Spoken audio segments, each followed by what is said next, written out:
Ma femme et moi, nous avons eu 3 enfants, comme je vous l'ai dit. Quand ils sont petits, petit problème. Mais quand ils sont grands, à 18 ans, mon fils me dit « Papa, je ne connais pas le monde, moi je veux aller vivre dans le monde. » Et notre fils est parti avec ses copains de l'école, enfin c'était même plus l'école, l'université, et puis il est parti dans la drogue pendant 4 ans. Et moi j'étais pasteur. Et en tant que pasteur, il est dit qu'un pasteur doit avoir des enfants bien élevés. Vous êtes d'accord avec ça, hein? Il doit être un modèle, le pasteur. Parce que s'il n'élève pas bien ses enfants, il ne peut pas s'occuper de l'Église. Et nous voilà, moi et ma femme, avec un enfant rebelle qui vit dans la drogue.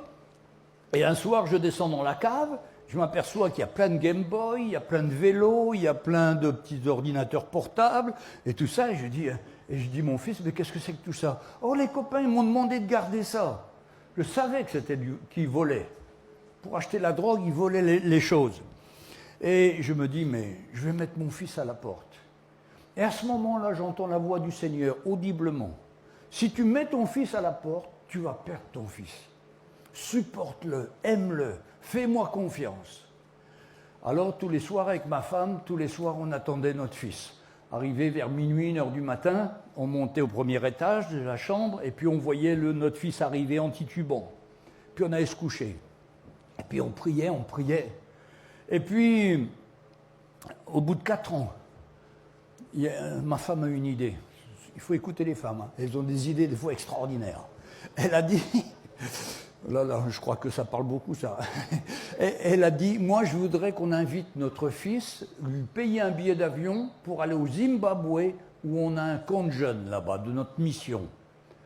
Et je lui ai dit, écoute, si tu ressens ça, je te fais confiance. Demandons-lui. On demande à notre fils, oui, oh oui, je suis d'accord.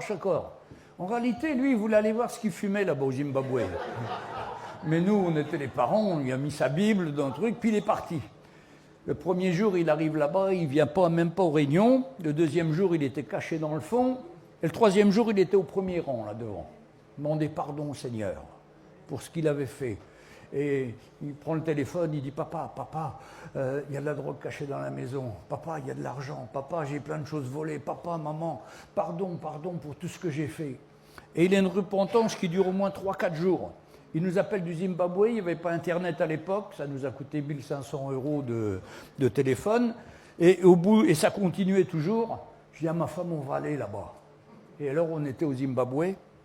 Et puis, on était là pendant le camp, puis il y avait le pasteur Mickey qui était là, et il vient nous voir et dit « Papa, maman, je ne peux pas rentrer à Nanterre, là où nous habitons, parce que je faisais partie d'un gang.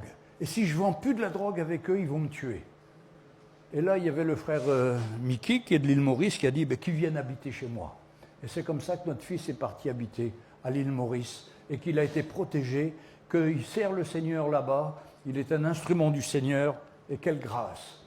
Mais je voudrais vous dire, quand un jour j'ai réuni tous les frères et sœurs de l'Église, j'aurais dit, écoutez, si je ne suis plus digne d'être pasteur, parce que mon fils a fait des bêtises et qu'il est mal élevé, je suis prêt à démissionner, trouver un autre pasteur pour me remplacer.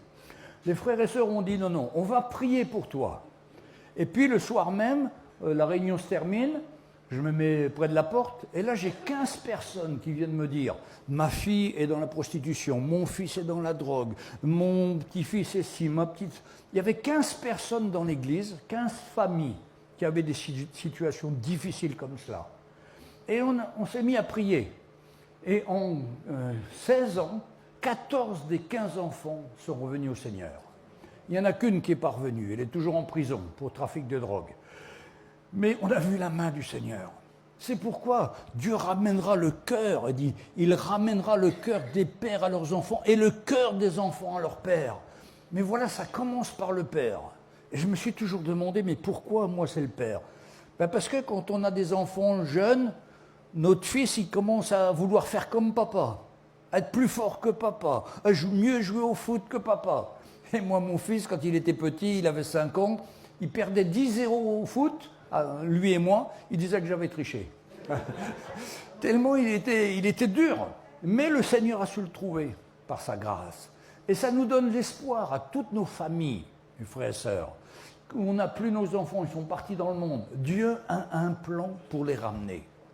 Parce que la vie du Seigneur, elle est tellement meilleure que cette vie dans le monde. Et d'ailleurs, notre fils qui vivait avec ses copains drogués, il revenait tous les soirs à la maison. Il me disait, papa, maman, je reviens parce qu'il y a la paix ici. Dans les familles de mes copains, ils sont tous divorcés, ils sont tous en train de se battre tout le temps. Mais avec vous, il y a la paix, il y a la joie du Seigneur.